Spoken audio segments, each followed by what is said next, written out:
Good evening, everybody. Welcome to this evening's Cabinet meeting. There are people who I don't recognise at the meeting this evening, so I will read the evacuation procedure. A fire drill is not expected, so if the alarm sounds, please evacuate the building quickly and calmly. Please use the stairs and do not use the lifts. Once outside of the building, please gather outside the Yorkshire Bank on the opposite side of the road. Exit by the door through which you entered, which is that one there. If you need any assistance, please do let members of staff know. They're all sat on that side of the room and they will offer assistance. Can I also ask that you make sure your mobile phones are switched to silent or turned off? And can I also advise that part or all of this meeting will be recorded and used for future broadcast. Okay, thank you very much for that. Apologies for absence. We have Councillors Phillips and Lloyd. Declarations of interest. Are there any in addition to the ones printed on the agenda? No.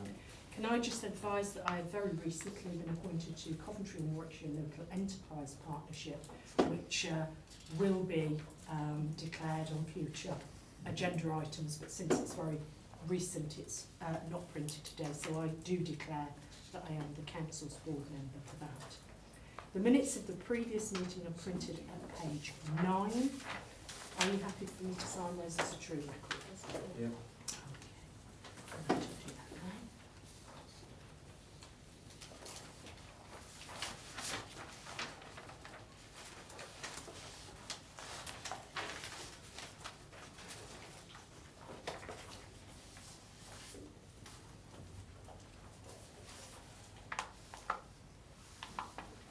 Thank you. We then come on to public consultation. I've received notice that on item 6 we have Lonnie Downs, Mike Fowle, Councillor Kondaka, Lub Sepkovic and Councillor Brown. On item 7, Councillor Kondaka. On item 10, Councillor Kondaka. Item 12A and 12B, Councillor Kondaka. I've received no other indications of speakers. So I'm going to take the agenda in the order it's written, since actually the first speakers are on item 6, which is the supplementary planning document found on page 17 of today's agenda. Cabinet is recommended to endorse the supplementary planning documents for approval at the April full council meeting. The supplementary planning documents provide additional guidance to the policies in the adopted borough plan. Once adopted, this supplementary planning documents will be formal council guidance, providing more detailed information for developers, and they will assist officers and members when dealing with planning applications.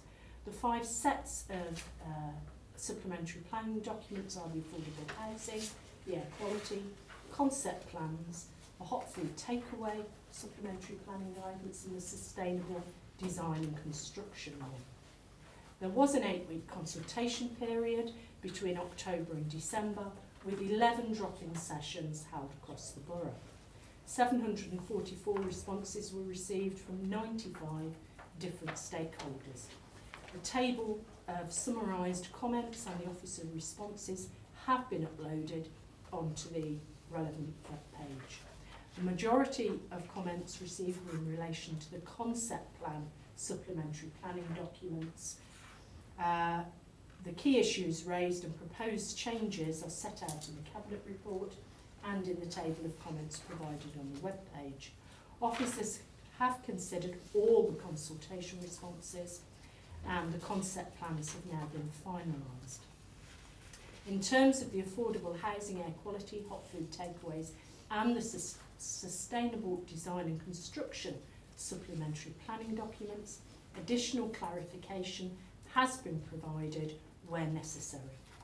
No fundamental changes, however, are proposed, and again, all comments and officer responses can be found on the relevant web page. Following the adoption of the borough plan, planning applications are submitted and prepared for a number of the housing and employment allocations. The adoption of these supplementary planning documents will ensure that there is clear guidance in place for the developers to work to, which in turn should deliver more sustainable and higher quality development in the borough. The recommendations to this report are, as usual, at section 2. We do have Ian Powell and Adam James here as officers should there be any technical issues as we go through the debate. And I'm first going to bring in the speakers. Lonnie Downs. Mr. Downs. Thank you, Mr. Downs. Thank you. When you're ready. Okay. I'm Chairman of Longford Can and Sutstop Residents Association. With regard to agenda item 6, I'm here today to speak on behalf of Longford residents, in particular the concept plan for Hawkesbury Golf Course, HSG 12 and Wilson's Lane, AMT 2. It is well clear the Air Final Quality SPD now acknowledges Coventry at AQMA, and that the sentence, where the developments may impact AQMAS outside of the borough, the air quality assessment would need to consider those impacts. Has been added to the concept plan for EMC2. Could it be explained why this sentence is missing from the HSG 12 final concept plan? This site is also in close proximity to the administrative boundary, and assessments predict that most of the traffic will use the Longford Road route via Grange Road and Oakmore Road. Please could this be rectified? Due to HSG 12 and EM2 close proximity to Coventry AQMA, Longford Can believe that the wording of this sentence should be strengthened for these sites. The submission of air quality assessment should be an explicit requirement as part of any planning application, in a similar way to statements made for the transport assessments. Secondly, Longford Can would like to question the premise of item 4.14. It is clear from the change in direction required for an environmental impact assessment and the late addition of Coventry AQMA that cross-boundary issues were not considered sufficiently within the borough plan for these sites. The inspector's examination of the borough plan was therefore based on incomplete information. But this same issue extends further still. It is clear that flooding in the wider area was not considered either. In fact, the inspector made no reference to the River Sow at all within the section of this report. There was no mention of the susceptibility to flooding or of dwellings along Rowley's Green Lane, the A444 and Longford Road. The MT, there are also issues with the traffic modelling used to inform the borough plan because the assumptions it makes for the scenario development, in particular the proportions for the different employment types. It was assumed that storage and distribution B8 would only be 14%. Clearly, this does not reflect proportions of EMP2. The report explains this in a caveat. In their response to comment 305.2, the officer was not highlighted this issue with the strategic transport assessment. It is yet another example. It is yet another example where the data informing the inspector's judgment was flawed. I'm nearly done. On regarding the inspector's comments on EM2, it is clear that it was focused on the objectives of LEP, local enterprise partnerships, and delivery of government targets for housing and employment. Mr. Downs, I do ask you to conclude. I'm sorry then. I've got one paragraph. Okay, I'm quite happy. Can I leave a document with you anyway? You can certainly leave it with our officers. I'm quite happy. Thank you very much. Thank you very much. Is that my 3 minutes up? Thank you. Sorry, please, if you can take your seat. Are there any points of clarification? No. Can I thank you very much, Mr. Downs, for your comments to Cabinet today? And thank you. Thank you. Okay, thank you. I'm sorry I ran over. Thank you very much. Talk a lot. Sorry, we try to be fair to everybody. I'm happy. Mike Fowle. Hello, Mr. Fowle. Hello there. When you're comfortable. Thank you very much for inviting us to this meeting tonight. And I hope, because we've got very large developments appearing on the edge of Longford, the Wilson's Lane development is going to impact quite considerably. There's only a small bit of the housing in Coventry, but we've also got the other impact, which is a development at the Hawkesbury Golf Course. Now, we have in Longford at the moment major traffic problems and we have major air quality problems.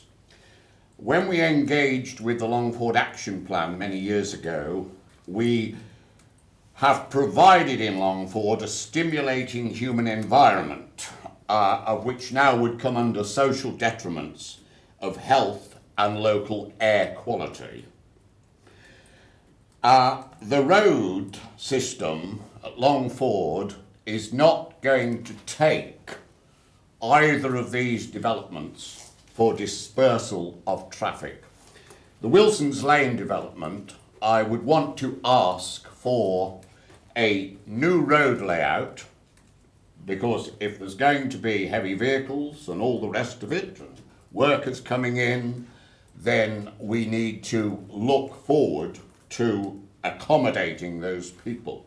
Although the main reception that plan got from the local population at the moment, they are not at all happy with a plan of that size and those size of buildings either on that site.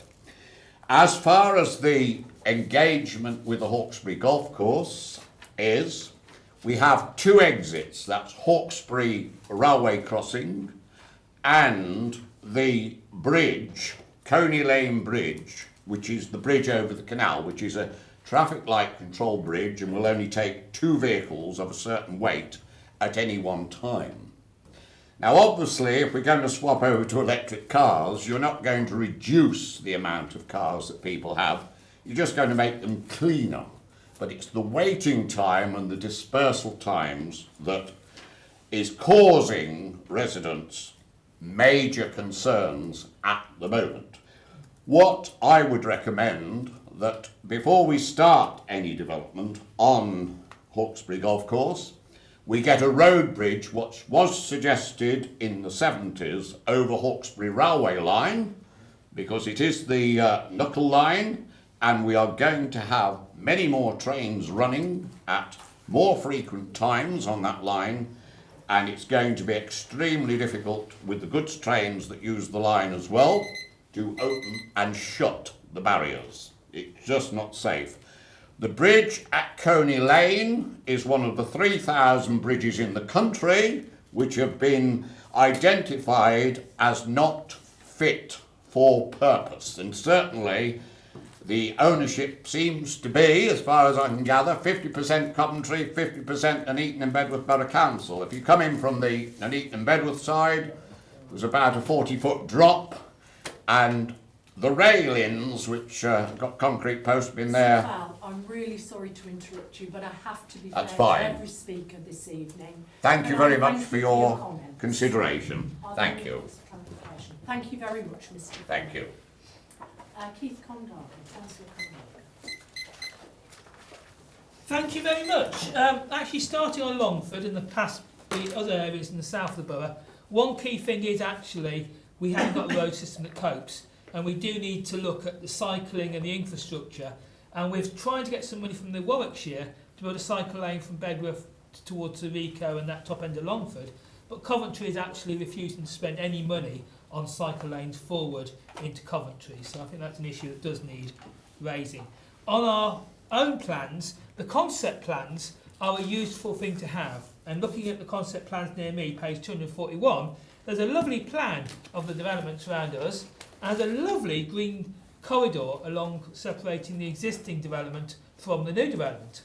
But unfortunately, applicants are putting in plans that do not have that 20-metre green corridor all the way down along the side of the St Nicholas Park estate.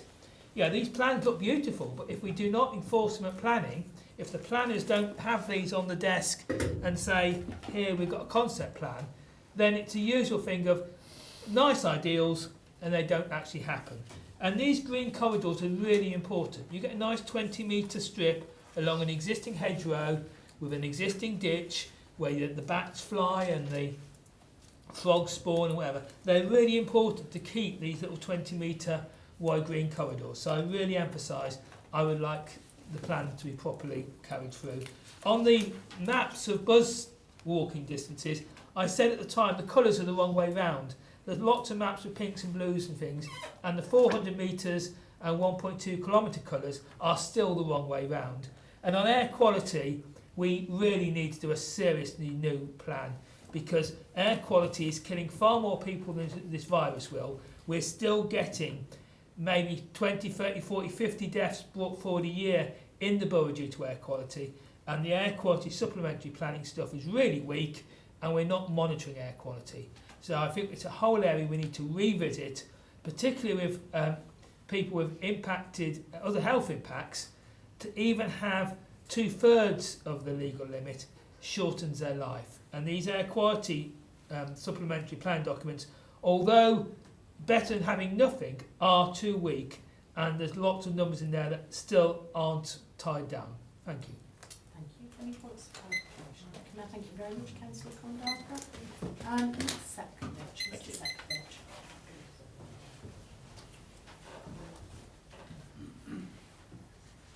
Okay, good evening and thank you for hearing me out. So I'm here in my capacity as a resident of Bulkerton, but also someone who's been involved in Bulkerton Residents' Voice and Bramcote Close residents who have objected to the developments of HSG 7 and HSG 8. So having looked through the concept plans and the supplementary planning documents, there are still some issues that have not been resolved. There's still ambiguity within the documents on things that were said at stage 2 hearings by Warwickshire County Council Highways, and some of the things which we're seeing appearing there. I'll give you one example of that. So at the stage 2 hearings, I was actually sat right next to, so there's no way I didn't hear it properly, the Warwickshire County Council's Highway Planning Department, and the developer asked a question about Bramcote Close being used as an access point. Warwickshire County Council Highways Department said, no way, it can't be done. Okay, that should have been the end of it. When we then got the supplementary planning documents, it had been put back in to the original ones. And although there's been some modifications in terms of the wording, it hasn't been completely taken out, which is a massive cause for concern, because you're talking about turning a small cul-de-sac, which is part of a bigger rat run, into a main through road. It also doesn't take into account things like the housing development, the new in site, which has been given planning permission now, which is another 46 properties and would share the same access routes. So there's no mention of things like that. So residents are rightly concerned that we've commented. So you said you had 744 comments here from 95 stakeholders. I would really actually like to know how many of those change and amendments you've actually made. I mean, I haven't had a look at this, because when I checked a couple of weeks ago to see if there's anything on, I couldn't actually find it. So I will have a look at it tonight. But I am concerned that we're saying all this stuff and it's not being done.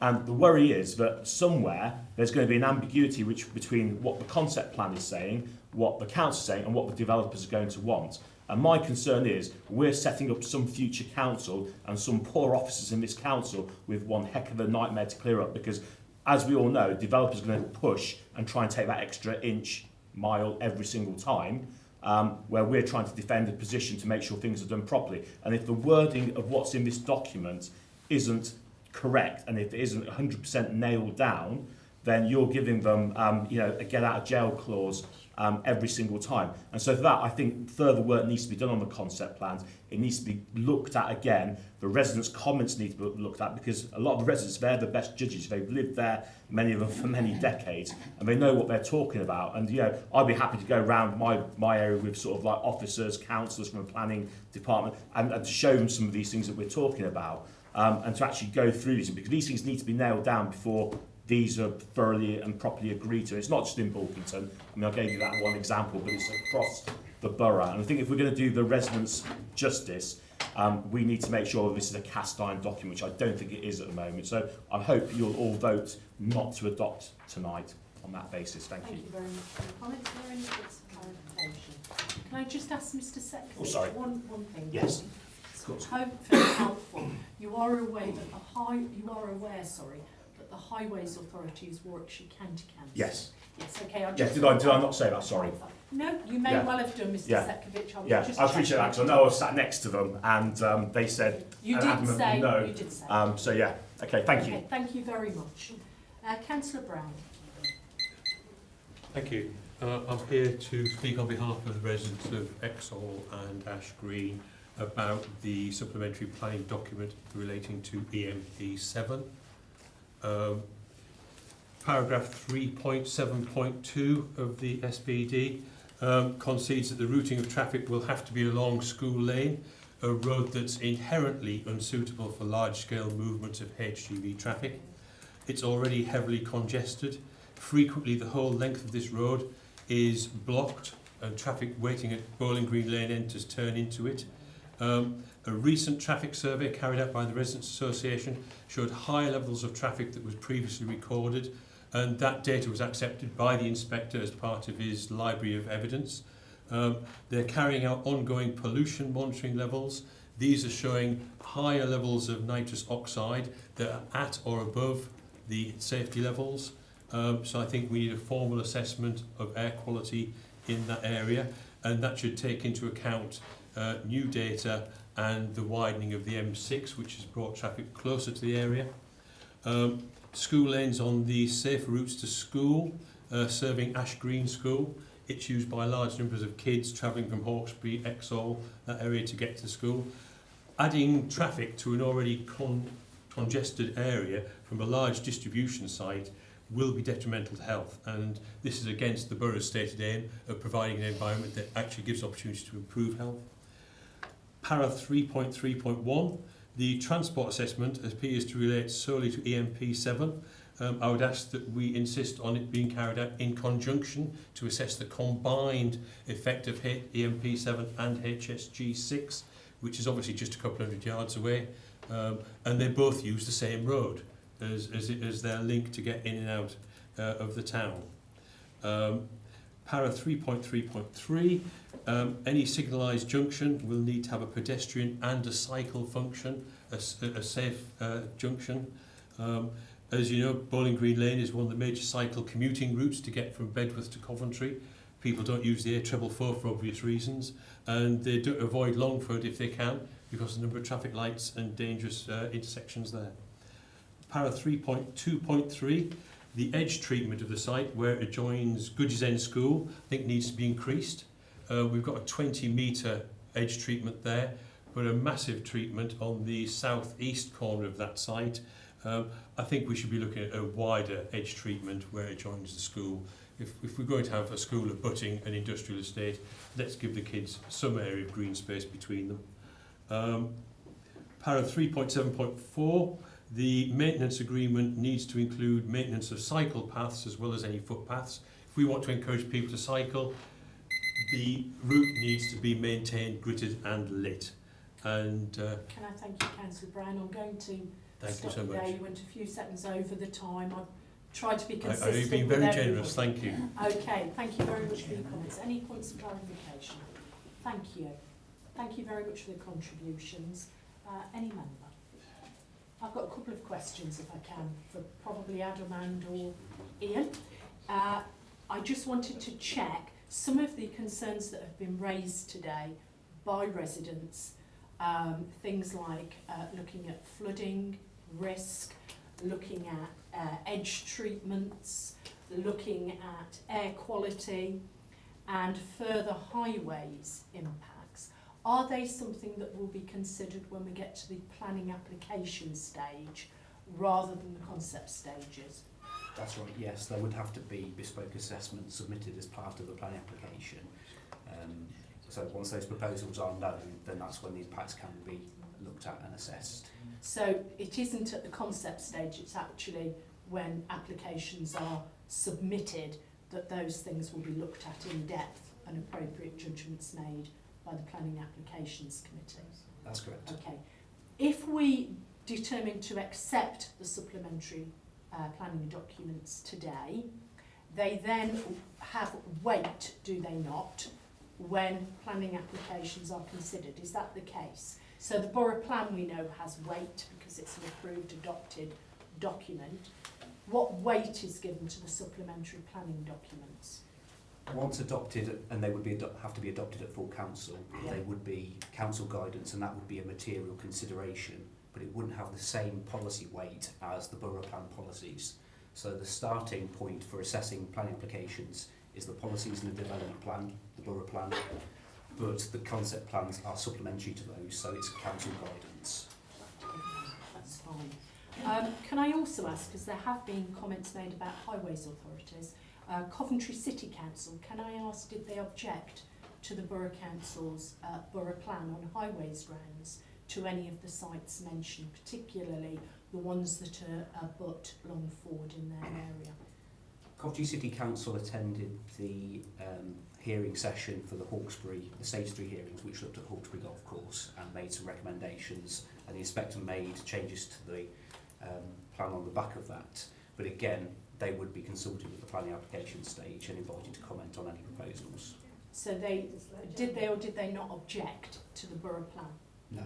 They didn't object. And can I ask the same thing in regard to Warwickshire County Council, who are obviously the highways authority for Nuneaton and Bedworth? Can I ask, did they object to any of the sites put forward on highways grounds? No. No. I ask that because obviously we are dependent upon highways.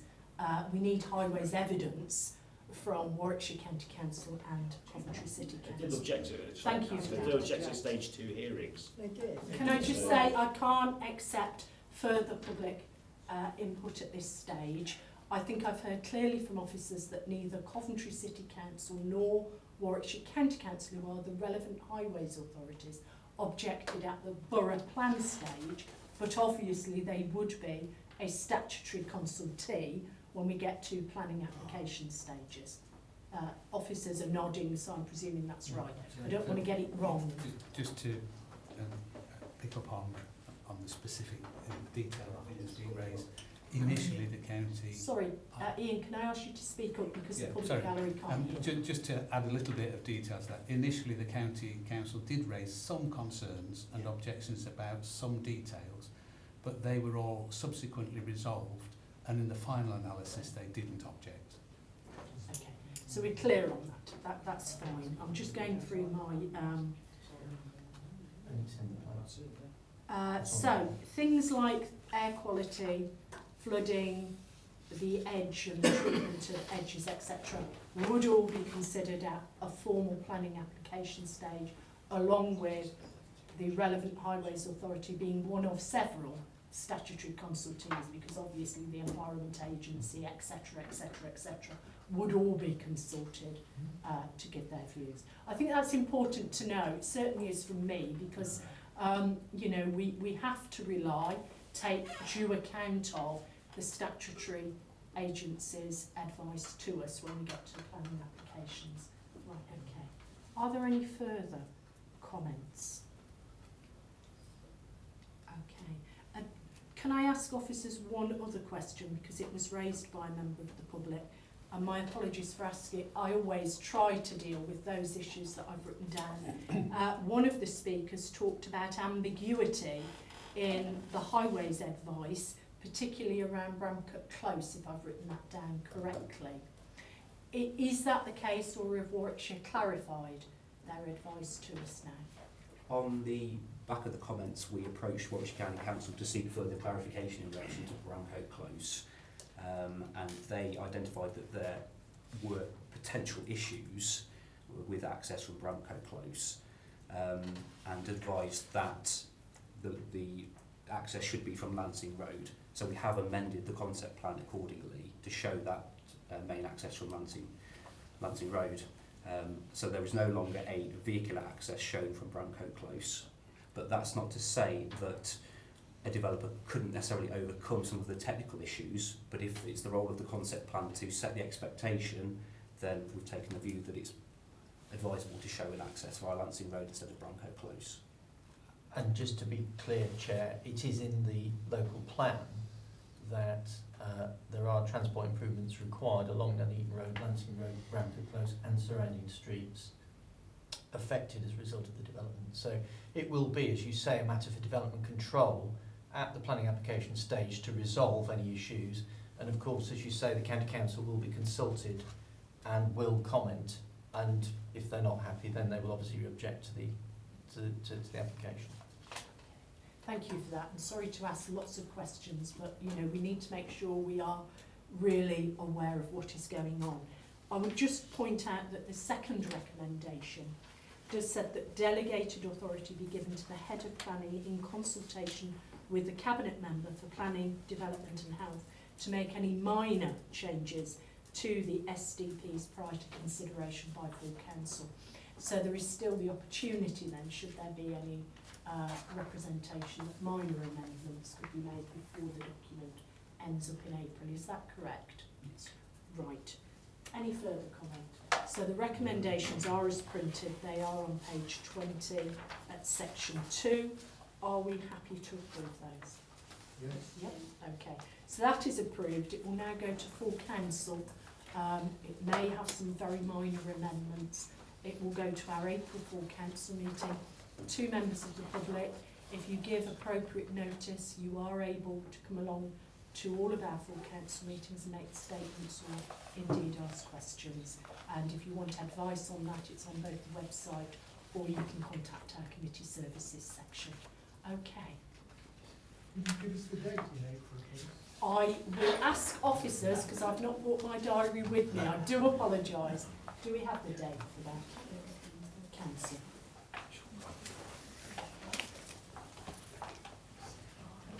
It is the 22nd of April and all of our meetings start at 6 o'clock in the evening, okay. Thank you. I'm going to then move to item 7, which is the Town Centre Area Action Plan Issues and Options. Cabinet is recommended to endorse these for consultation purposes. The commitment to produce a Town Centre's Area Action Plan is set out in the Borough Plan. The purpose of these is to produce a vision for Nuneaton and Bedworth town centres, policies to guide development and to act as a promotional tool for the town centre to attract investment. The issues and options stage is mandatory and sets the direction of travel by identifying key issues, challenges and opportunities facing the town centres. Different development options are also required to be explored to guide the development strategy for the town centres. The document addresses the town centre context, constraints, planning designations, existing uses, planning development sites and 6 possible options for developing the town centres, i.e. no change, a retail focus, a residential focus, an office focus, a leisure and cultural focus or a mix of uses. The issues and options document aligns with the emerging proposals from the Transforming Nuneaton Capacity Study and Prospectus and indeed the Bedworth Town Visioning documents and also, importantly, the Parks and Leisure work. In accordance with legislative requirements, a sustainability appraisal has been undertaken to assess each of the 6 proposed development options. Appendix B actually gives you some further information and will be available for people to comment on as part of the consultation. It's recommended we have an 8-week consultation period starting after the statutory purdah and the local elections. This will be a key planning document to enable delivery of the Transforming Nuneaton and Bedworth Town Visioning proposals, and for that reason I'm very happy to recommend that the consultation be approved. It's absolutely vital that both of our town centres actually move forward and grasp the opportunities of the 21st century. So I do have one more speaker on this, Councillor Kondaka.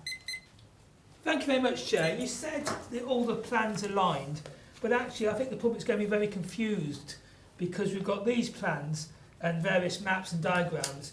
Then we've got the plans for transforming Nuneaton from the sort of town centre point of view.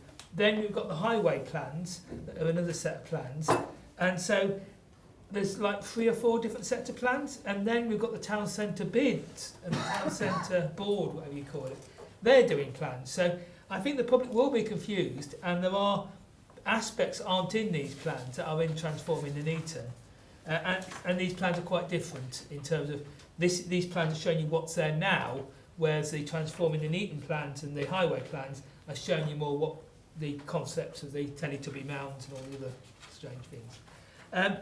I really do actually like the page 50 of the paperwork, a nice flood map of Nuneaton Town Centre.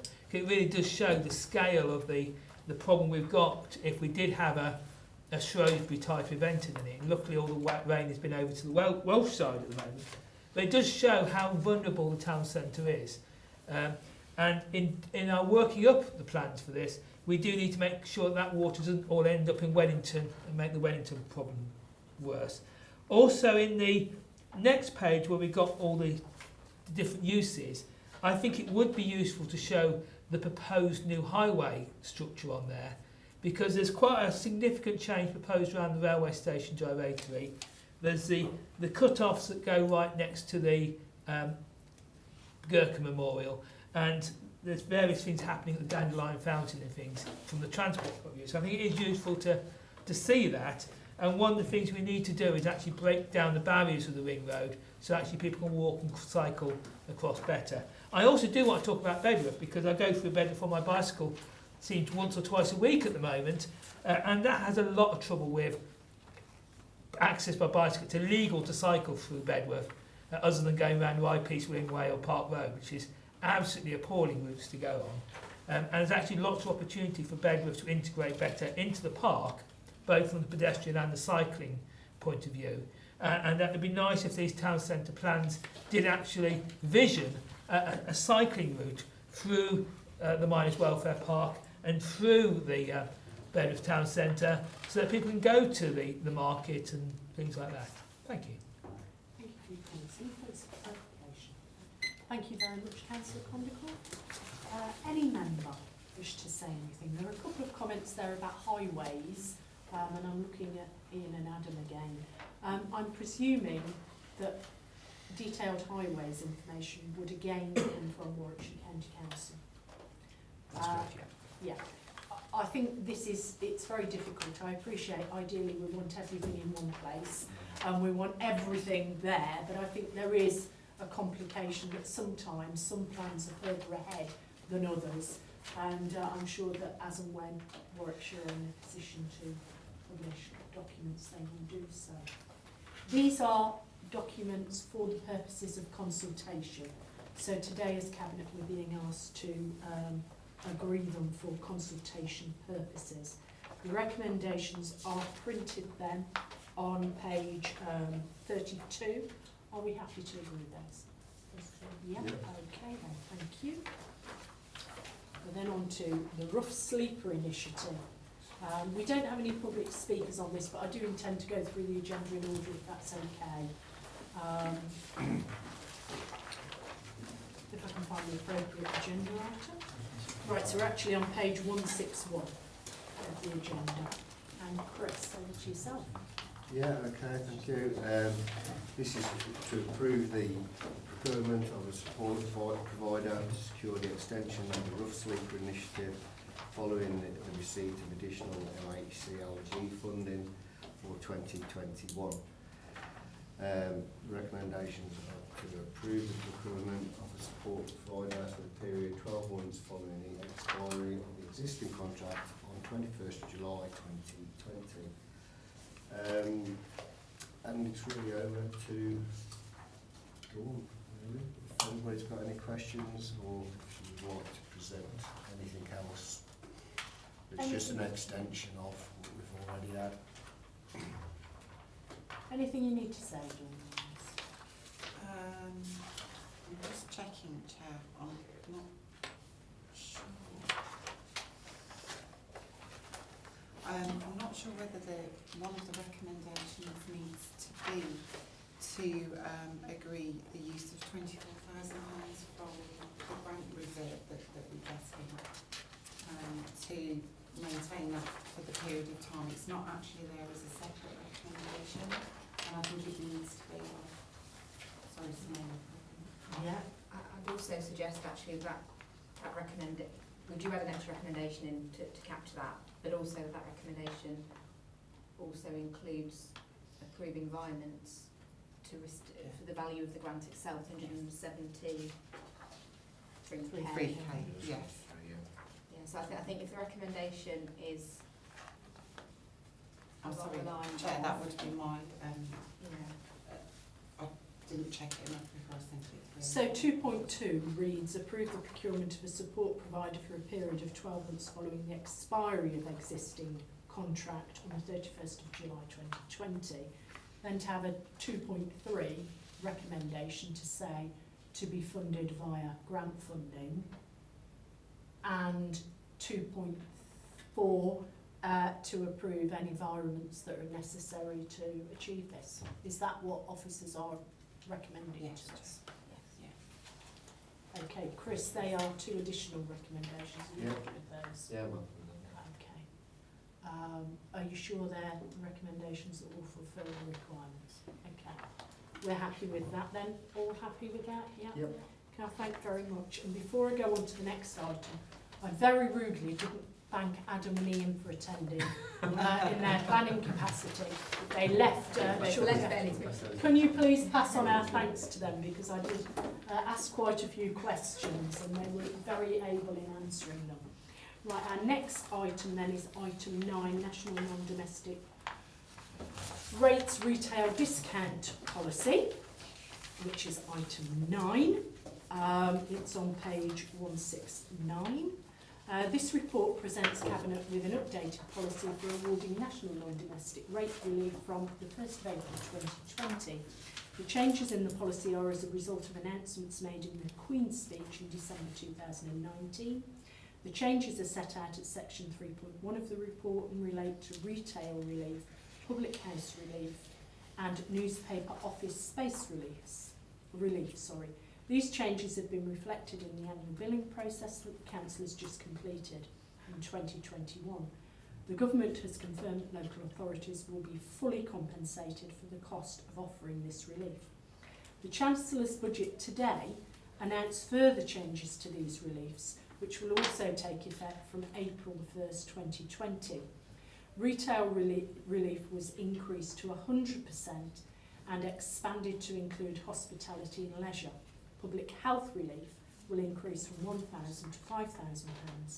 As our annual bills have just been produced, it is likely that we will have to rebill those businesses that are impacted by today's change. We are seeking clarification from Government on this. This policy will also need to be further amended to reflect today's changes in effect. Therefore, I'm moving an additional recommendation. It will be recommendation 2.2, which will read that in light of the Chancellor's budget announcement, delegated authority be given to the Executive Director resources in consultation with the Leader to make further changes to the policy as appropriate. I think that's a reasonable recommendation to add today in light of the recent Chancellor's announcements. We don't have any speakers on this. Would Cabinet like to say anything? Are we happy to agree with the recommendations? Yeah. Can I thank you for that? The scheme is there. We're then moving on to the other part of the Council agenda, just for clarity, the smaller agenda, and we're moving to item 10, which is the results of consultation on future leisure facilities and proposals. On the 18th of December 2019, Cabinet approved work to be undertaken in early 2020 to seek public views on the proposed leisure facilities at Pingles, Bedworth and the Top Farm site in Nuneaton. As part of the strategic consultation approach and to ensure value for money, views on concept plans for Riversea Park and Miners Welfare Park, as well as Nuneaton and Bedworth town centres, were also sought as part of the overall consultation exercise. Nuneaton and Bedworth Borough Council was supported in the consultation exercise by an external company who had previously worked on similar projects around public consultation and leisure in Warwickshire. The consultation process went live on Tuesday the 4th of February with a new website, social media platforms and Facebook that could be accessed via mobile, desktop and tablet devices. The consultation closed on the 29th of February. The consultation itself included 4 face-to-face events, 2 in each town, a number of promotional pop-up stands positioned around the borough at community areas, libraries, schools, community centres and local sports clubs, 10 large banners displayed at key areas across the borough with details of the BNU website, An external ad van was also used to promote further in key areas during the half-term week. Further face-to-face meetings and promotion was also undertaken with key local sporting clubs and organisations to get their feedback. Meetings have also been held with the National Disc Golf Association, Nuneaton and Bedworth Cycle Forum, representatives and a representative of local heritage groups. In summary, 1,799 online surveys have been completed.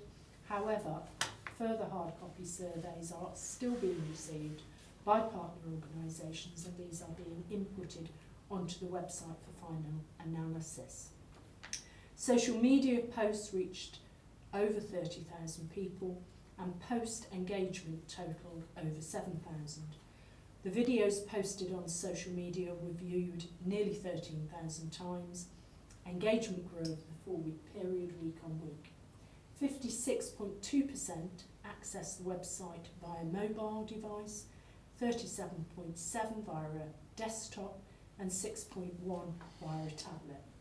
The feedback received shows very significant support for the schemes we've developed. In addition to the consultation exercise, further work has been undertaken on the financial aspects of the proposed new Bedworth Leisure Centre, and these are set out as section 5 of the report.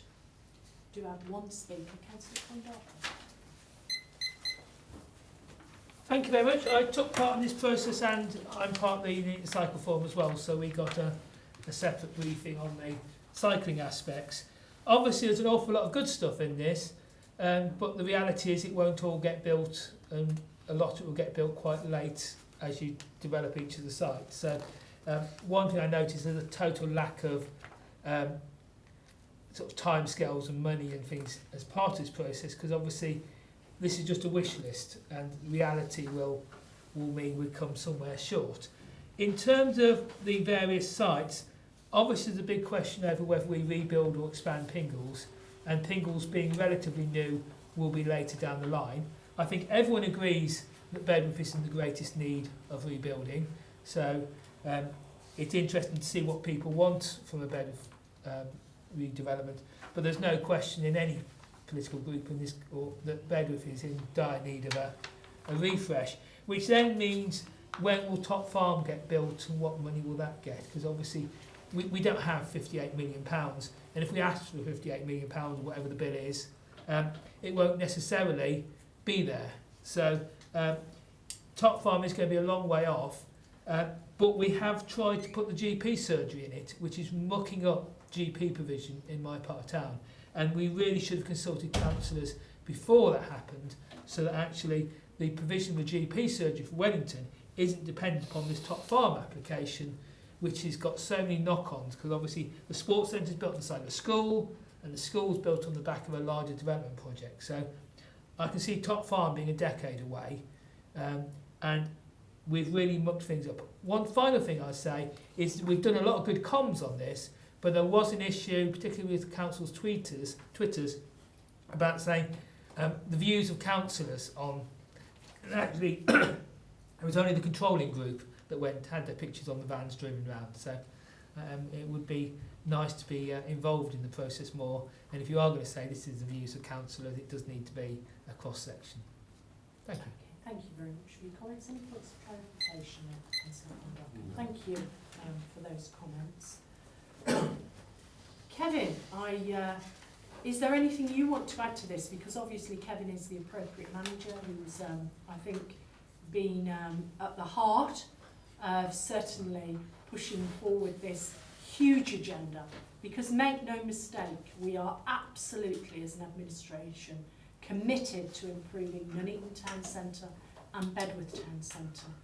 But we also want to see a vastly improved, updated leisure and parks facility. So no pressure, Kevin, but we want to see this. We're committed to it, not least because we know as a borough health and well-being is not as great in our borough as it is elsewhere in Warwickshire. So that's why we're investing quite heavily in leisure, why we're so committed to it. Because if we can all be a bit more active, me included, then that obviously helps greatly. But Kevin, is there anything you want to add to this? There were specific questions about timescales and finances, and I appreciate Simone sitting next to me, so I'm sure she will. Thank you, Chair. I'll leave the finances to Simone. I think really just what is really pleasing is the people did have their say. 1,799. There's still more coming in from hard copies, which we're inputting as they come in from the library, etc. So I think that was really positive. And all you've got is a headline summary of question 1 so far. We haven't done a detailed analysis of all the questions because we need to do that for the different individual sections. But the feedback we have received has been some really good positive feedback where people have thought about the plans, had a really good look at them, and some of the suggestions, I think, you know, we obviously need to consider how that impacts on the site. I take on board Bedworth Leisure Centre. I think when I sat here before and I commented that the Bedworth Leisure was in good condition, and I was challenged on that. I think in terms of the age, we appreciate that it's been looked after, well maintained, but it is in need of more than refreshing, and appreciate that is the priority. Bedworth Pingles Leisure Centre, obviously, as it was mentioned in terms of collection of 106 and funding, we have meetings with Sport England. We're still negotiating and ongoing in terms of those, but we're still at very early stages. We're at REBA 1 stage, so we're not at REBA 2, which is those detailed design plans going forward, and that is to come. And that Sorry, Kevin, you lost me. So REBA are the planning stages in terms of developing the plans, the actual designs. So I think we just need to go through that process. We are meeting with the head of strategic facilities in April with yourself, and just fine-tuning and sort of seeing what they've done across the country in terms of other good practice, sustainability, environmental, and using that as a model for us to use in this authority across the 2 or 3 sites.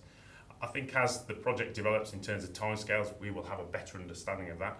The Top Farm site is an interesting one because there's a number of partners there, but I think the lead in terms of Warwickshire County Council and the school is we need to listen and wait for the feedback on that, whether that's a forward-funded school, whether that's a way-funded school. So, and I think the sort of spring, early summer will be a timescale for that, and that may then progress that quite quickly. In terms of the GP surgery, that is a strategic viewpoint from the clinical commissioning group and Warwickshire Health in terms of where that fits. So their decision in terms of strategically where is it best placed to put a GP surgery. There is not that many sites that have got a GP surgery. I understand 5 or 6 have been developed, but they're very popular and have proved very beneficial for both areas of the activity, both the GP and for leisure. So I think that's something. I think that's something we should continue to develop and work with. But at the end of the day, that will be the clinical commissioning group and Public Health Warwickshire that will make that decision as to the best area. But I know strategically they feel that is a potential site for them to join with the leisure facilities. It just adds so much strength. The GP somebody says they need to do some exercise, they pop next door and there's a 10-week programme could be offered. It just fits in with their sort of strategy going forward and improving health and well-being. I think we need to take in the summary details of the feedback across the 3 areas, parks, leisure, and I've also mentioned obviously it was town centres, so Jonathan will be reviewing that, and then we need to take that on board, have a further meeting with Sport England, and then come back as to what that means for the plans going forward and consider all those as part of the process, Chair. I'd like to say a thank you actually to officers who actually manned those face-to-face opportunities and went out and did that consultation, because we are in we have been in the depths of winter and it can be a little chilly when you're out communicating, but I think that is really important that we did that, because we need to have the people of Nuneaton and Bedworth behind our plans moving forward. So I do thank officers who were involved in that. In terms of finances, Simone, I know we're at quite an early stage of putting everything together, but there is a commitment for us to move forward positively, identifying how we're going to fund some things. Would you like to say anything about that? I know it's very early. It is very early. We do have in the 2021 capital programme, we've got an allocation to do some of the further design work. Following that, once we've got firmer capital costs and income assumptions, we will be able to do some further modelling on the whole package. What we know so far is that on the draft capital costs that we've got and the likely 1 in 6 contributions, there will need to be fairly significant borrowing to make these projects happen. Or the other sort of area we need to look at is capital receipts generation. So we are focusing on that at the moment to try and identify assets that we may be able to sell, generate capital receipt to go towards the cost of these projects. So it is still quite early days. We are doing some modelling at the moment, and we'll keep updating that as we get that further information. The other issue that we're looking at is where we do have to borrow, identifying whether there is a cheaper source of borrowing than the current government PWLB source, and there may be some opportunities there to help where we have got to borrow to close the gap to reduce the borrowing costs. So we are hoping to bring a further report to Cabinet probably late spring, early summer, I suspect, without wanting to be too definitive on that. But we are doing lots of work behind the scenes, but we do need some further information to be able to give you more concrete advice on that. Okay. Any further comments? I'd just like to say that, you know, I hope that the people did take the time to have their say on how they want to shape the borough. We are lucky to have 2 wet centres. I know I certainly had more say on the consultation and shared it as much as I could. So it was out there. So it was up to the people of the borough to have their say on what they wanted to see. So I just hope that they took that time. It was well advertised. It was on Twitter. It was on Facebook. It was on everywhere we could see it. So it was good. It was well advertised. So it was nice for people. Yeah, I would agree with that. Sure. I think endorsing both yourself and Chris's comments in terms of thanking the staff for the hard work they put in. I think the postcards with the website address were really useful for residents to take away and look at the site on daytime. Yes. So that worked really well, and I think thanking the residents for the time they've taken out to fill in the questionnaire, I think it's been really useful. Okay then, we have the recommendations. They are printed as usual. That's section 2. Are we happy to agree those? Yep. Yeah. Thank you again to a lot of hard work going on in that regard. Right, we come on then to item, sorry, I've got to go back to this. Catch up with myself. 12A I think we're on now. I don't want to move from item 11, sorry. Recommendations from overview and scrutiny panels, they're on there. And then item 12, there are items under item 12, the first one being item 12A. I will get to it shortly. From the page it's on. 26. I got there eventually.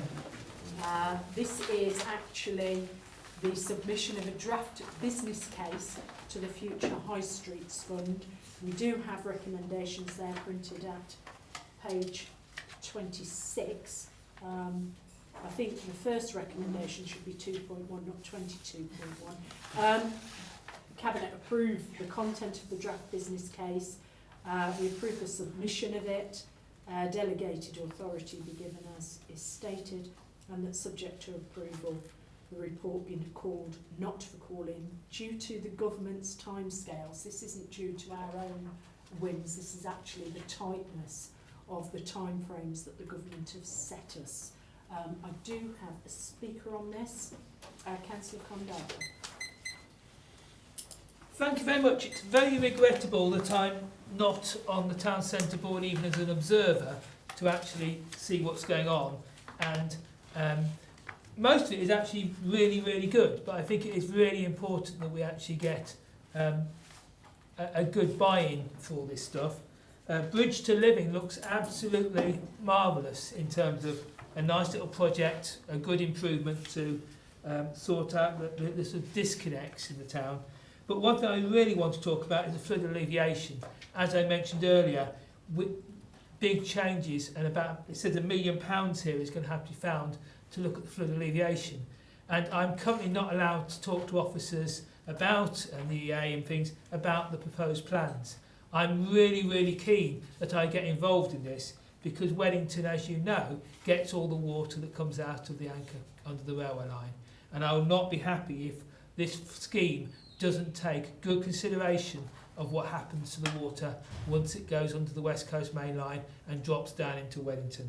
And I have said repeatedly to the EA and people, we need to make sure the town centre scheme doesn't stop at the town centre, and actually the modelling and everything goes through to Cleaver Gardens, where stupidly in the 1970s a developer built flats on flood zone 3.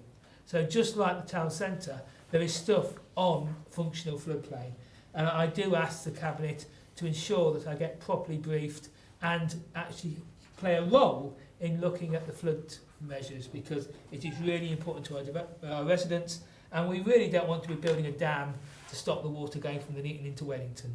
Thank you. Thank you. Many points of clarification. Just one thing, Keith, you are aware that this is the High Streets Fund. There are actually 2 pots of money we can apply for. One is under High Streets and the other one under the towns. The system, no, sorry, Chair, the system has managed to confuse me, because we It have is- two it is- lots of identical sums of money and doing the same sort of thing with different names. Yeah, but potentially the opportunity to bid for up to £50 million from the various pots. I agree, it is sometimes confusing. I can understand that. Can I thank you for your comments, Councillor Condon? Is there any officer who needs to add anything at this stage? Dawn, anything you would like to add? Because this is an exciting time for Nuneaton and Bedworth. There is a huge amount of work, and I have to say Dawn's leading on much of this work with a small group of officers, and the timescales for submitting bids, etc. is very tight, but nonetheless we're going to grasp these opportunities and make sure we do the best for both of our towns. So anything you want to add to this, Dawn? I would say, Chair, just at the moment we are still refining the data, and that's with Thomas Lister and Ambient Consulting, so it's quite iterative at the moment. So that's really the reason there isn't an appended kind of business plan, because it is still moving. It's not moving far, but it is still moving at the moment. The bid actually has increased slightly, because for part of the process, so even though it's only the draft business plan, there are significant points that we have to hit, that the MHCLG needs us to hit, and that's around things like benefit cost return, so that's really how it's value for money and those kinds of things.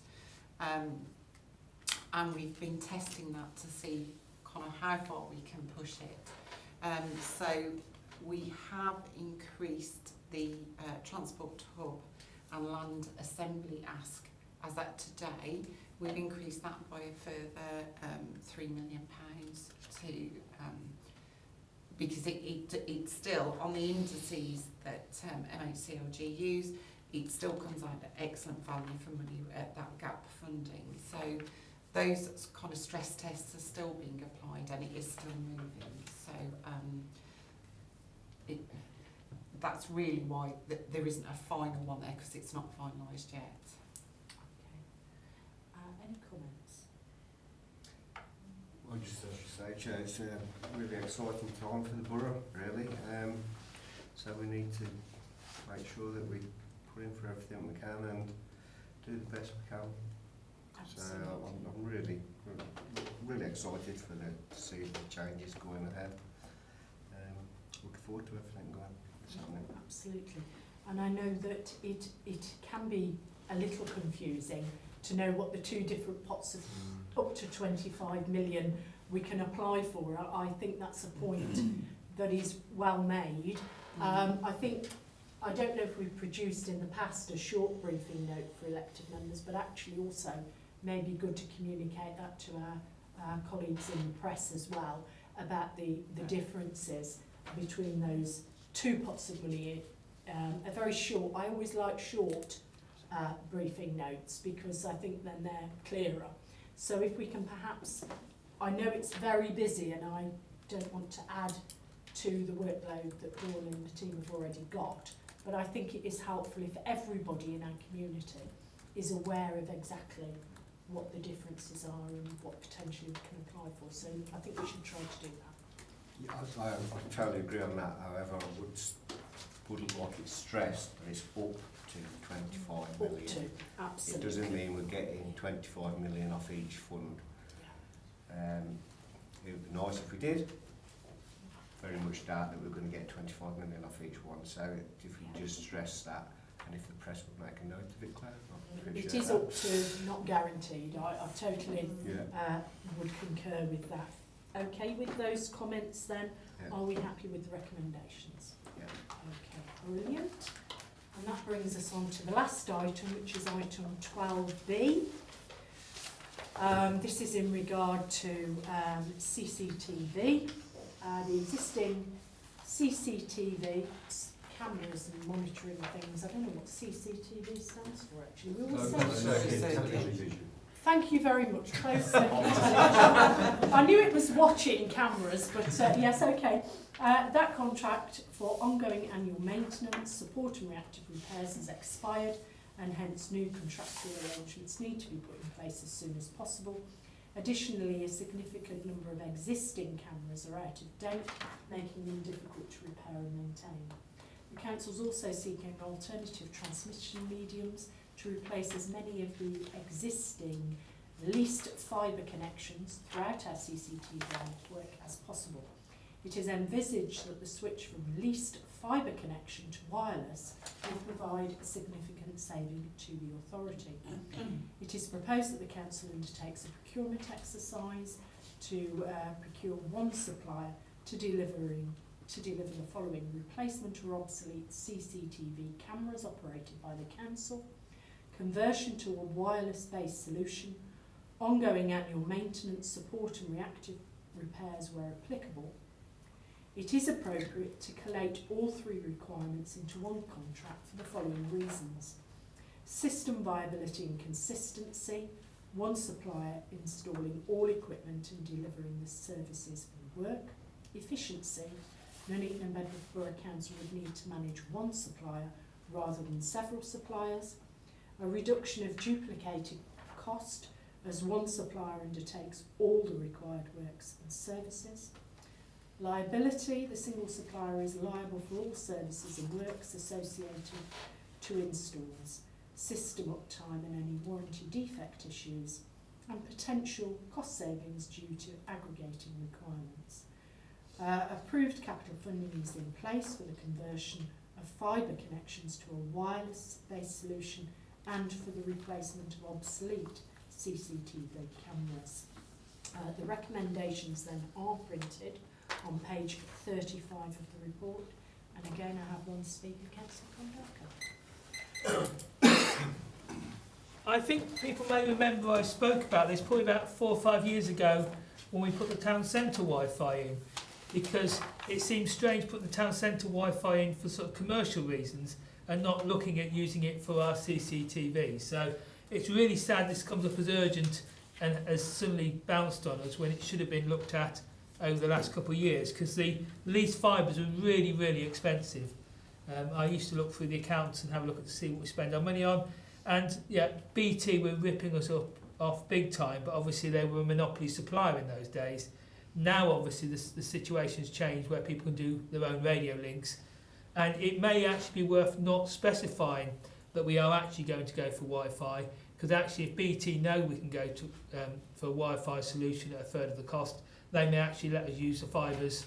Yeah, I think it's worth including them as a tenderer in the process and not saying it's got to be Wi-Fi, but actually a communication with all the cameras, because the fibres have actually put in cost them thousands and thousands to put in, but they're actually worthless to them. If there's a fibre from the top end of town to our control room, they can't reuse it for anything. So it's like when you get a broadband contract or a new phone contract, they charge you a lot for all the equipment, but actually after you've gone out of the contract period, they may actually do a cheaper contract with you now all the equipment's paid for. So I just mentioned that as it's good not to be over specific on the communication media. And CCTV cameras improve so much. People can buy off eBay and put on their home CCTV cameras that are far better than the council ones. Obviously the council ones have to be of a different spec because obviously weatherproof and whatever. So I'm not suggesting Brent goes on eBay and buys some, but I'm just saying that the technology has actually really changed in terms of the CCTV optics and imaging sensors. So we do need to change it all anyway. But it is just repeat, it's a great shame this wasn't actually brought forward a month or so ago, and we could have had a bit more of a discussion about it. Thank you. Thank you very much, Councillor Condon. Are there any points of clarification? Thank you very much for your contribution. The recommendations are printed. As I say on page 35, are there any comments? Just to say that, you know, I'm glad to see us here because CCTV is a bit of a moving target, really, forever advancing, and so we can keep up to the latest technology. So, yeah, it's good to see it here and good to see us advancing. Anything officers need to add as a result? Right. We then have the recommendations as printed. Are we happy to accept those? Yep. Okay then, thank you very much. There are no other items. Can I thank everybody for their attendance today and contributions and wish you a safe journey home. Thank you.